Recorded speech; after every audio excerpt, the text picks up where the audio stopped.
Many viewers and listeners are aware of last Sunday's Grammy Awards, which deliberately courted controversy by portraying a version of satanic worship on screen in prime time. The event sought controversy, and they got what they wanted because now people like me who would never otherwise watch or talk about the Grammys are talking about it, at least.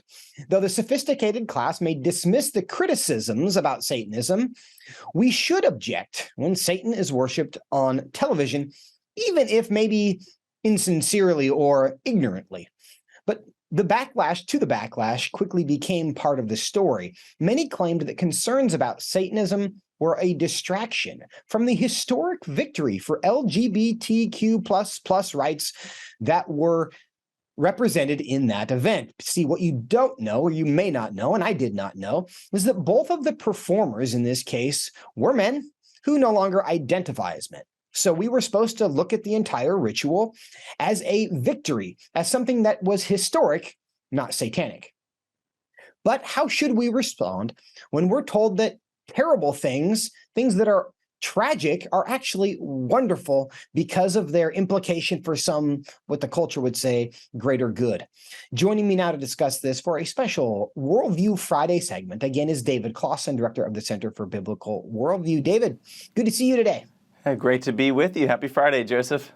Happy Friday to you. Now, David, I don't know how much of a Grammy watcher you are, but at least in preparation for this, I'm going to assume you're familiar with what happened. What was your reaction when you saw this? Well, like you, Joseph, I did not watch the Grammys. The next morning when I got on Twitter, I saw that this was trending, and I did watch a clip of the performance. And I had two reactions as I kind of digested everything that was happening. My first reaction, Joseph, was one of horror. The fact that Satan was being depicted on TV and being worshipped. Because as Christians, the Bible clearly teaches that Satan is real. Satan is a fallen angel. Satan represents all opposition to God. He kind of embodies that.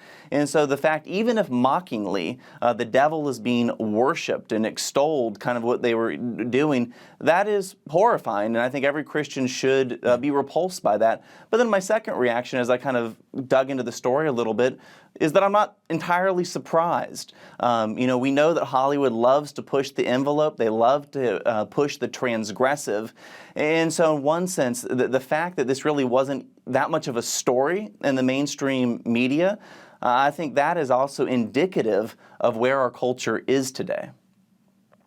Now, David, I know many people in the audience, many of our viewers and listeners right now did not see this. And in an attempt to, generally describe what happened, the stage was turned into a lake of fire, essentially. It was red and black, and those were kind of all the hues. It actually looked a bit like a Biden speech in recent months.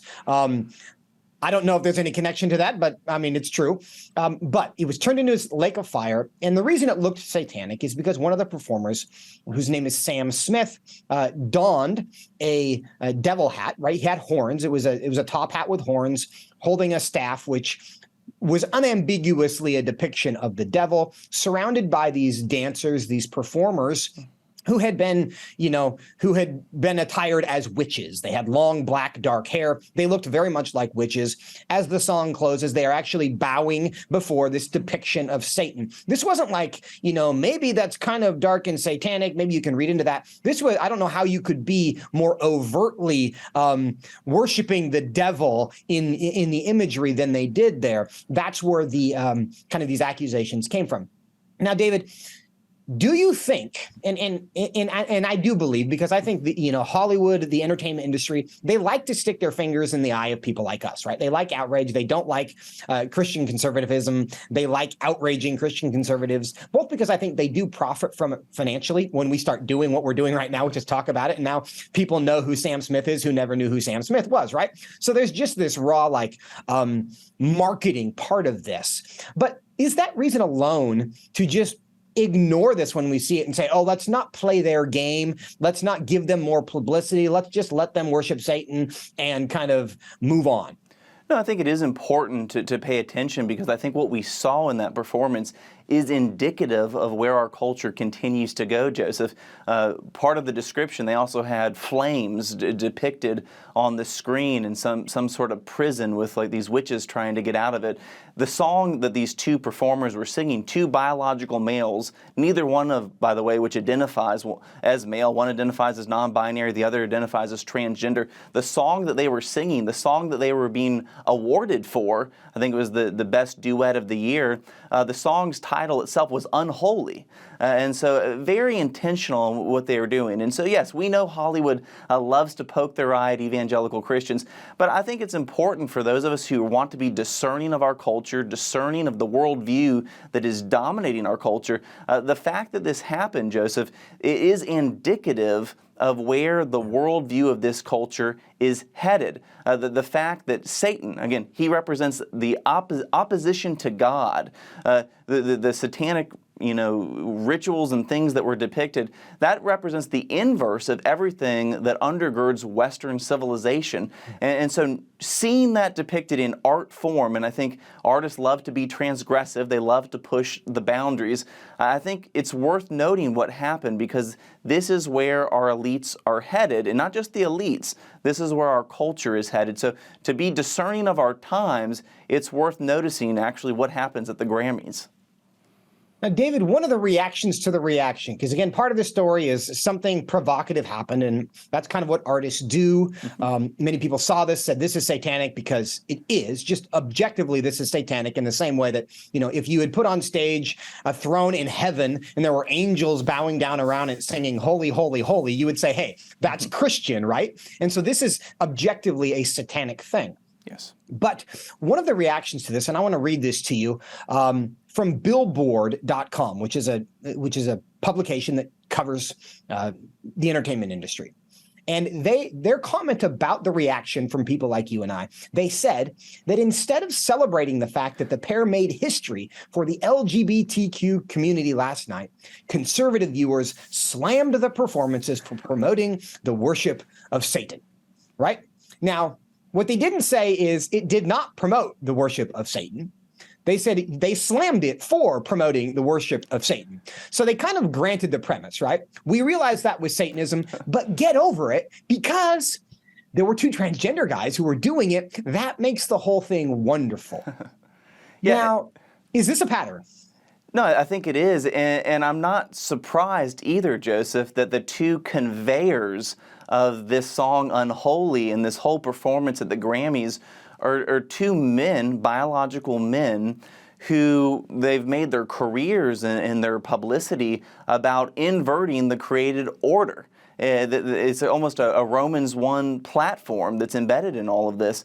And so I think they go together. Romans 1 talks about how the creation rejects the creator and turns and worships the creation. Mm-hmm. And so the fact that you're seeing sexual sin mixing with idolatry, that shouldn't surprise us. And I think one tangential thing to note about this, Joseph, is the other performer, not Sam Smith, but the other gentleman, I think his name's Kim Petras.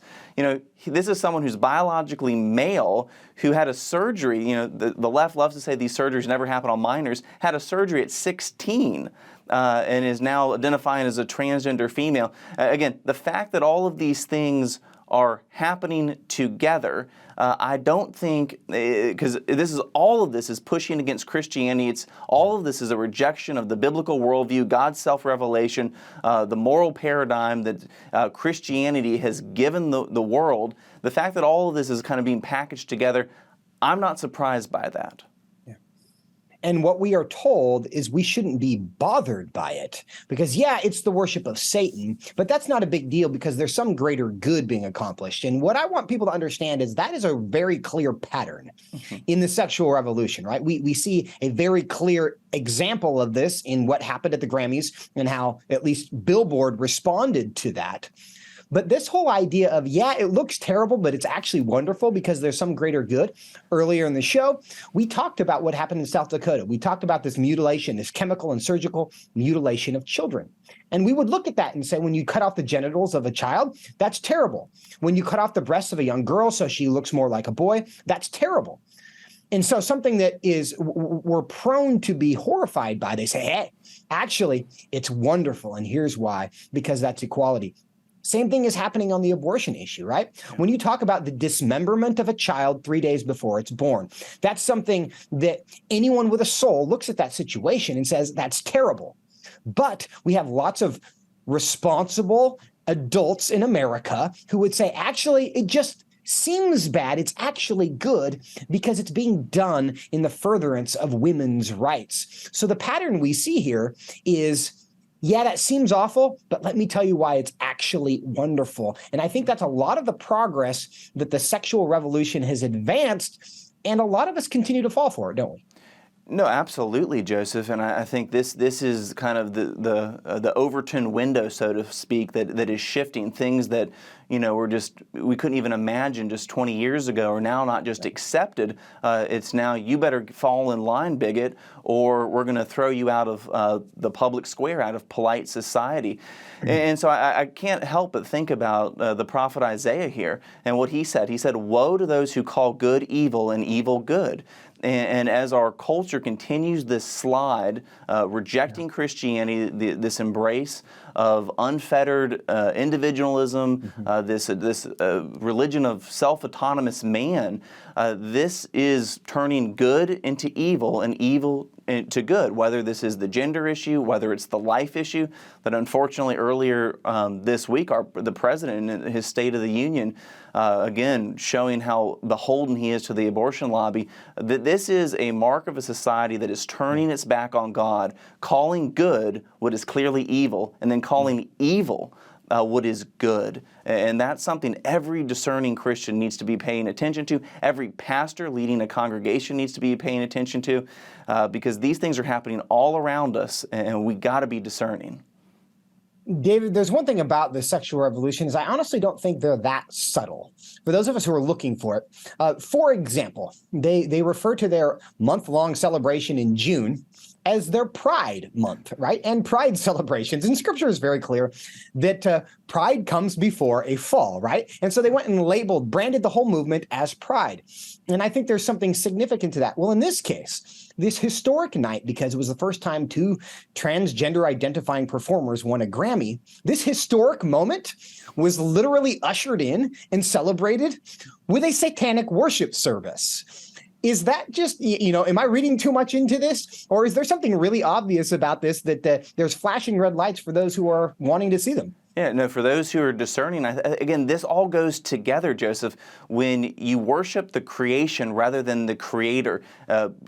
Romans 1 talks about this, how this is a sign of God's judgment, God giving over a person or giving over society to their sin. This is an inversion of the moral order. This is an inversion of the created order.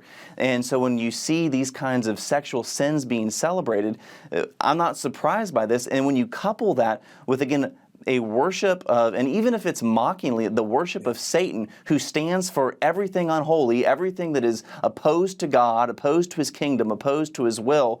When you reject God, all of these other maladies, all these other horrible things, they go together, Joseph. And I think many of those who are in these movements, they do know what they're doing. David, we know that ultimately all sin is rebellion against God, and it's ultimately from hell, right? Yes. How do we draw the line? Where's the line between sin and satanic? Or is there one? Because we look at a lot of things in the culture that shouldn't be done, but we don't automatically say that's satanic. Then we see some things and say, well, that's satanic. Is that just semantics? Or is there a real difference between something that is overtly satanic and just sinful? Yeah, I think sin is opposition to God. It's rebellion against God, to God, His word, to His will. Sin is rebellion against the Creator. Satanism, obviously, is something a little bit different. It's the worship of Satan. Now, I do think the spirit of Antichrist, that spirit of opposition to God, that's behind anything that is sinful. So I think they're connected, whereas maybe the adjective satanic would describe something more closely associated with the devil. But again, why did Satan, a fallen angel, get tossed out of heaven? It was because he rebelled against God. And anything sinful, anything satanic, at its root, is rebellion against God, His Word, His will, His kingdom. And so, yes, Satanism is something different, adoration and worship directed to the devil, but all of it at root is a rejection of the Creator. And to that point, as we look at the Grammys, what's the right response for Christians from this? Should we just commit to never watch the Grammys again? In which, of course, I didn't have to make the commitment. That's just kind of been a habit. But how do we respond to the fact that you run into this stuff in media? You want your kids to be able to think clearly about it. You don't want to be affected by it. You certainly don't want to be seduced by it. It's part of the world that we live in. How do we prepare ourselves to live in this world without getting distracted? We got about 30 seconds. Yeah, I think two things. One, we should grieve. The impulse for every Christian watching things like this is to grieve, to be heartbroken. Things that are opposed to God, that should break our heart. But number two, we need to be discerning. We need to be like the men of Issachar who know our times and we know what we ought to do. And so I think we need to be discerning. We need to be paying attention. And we just need to go back to God's Word and take every thought captive to Him. And I think that's how we navigate some of these challenging things we see in our culture. And it should make us very aware that we are, in fact, living in a spiritual war. We have a real enemy. We also have a very real friend who is going to win, and that we can take great hope in. David Closson, thanks for your time today. Thank you, Joseph.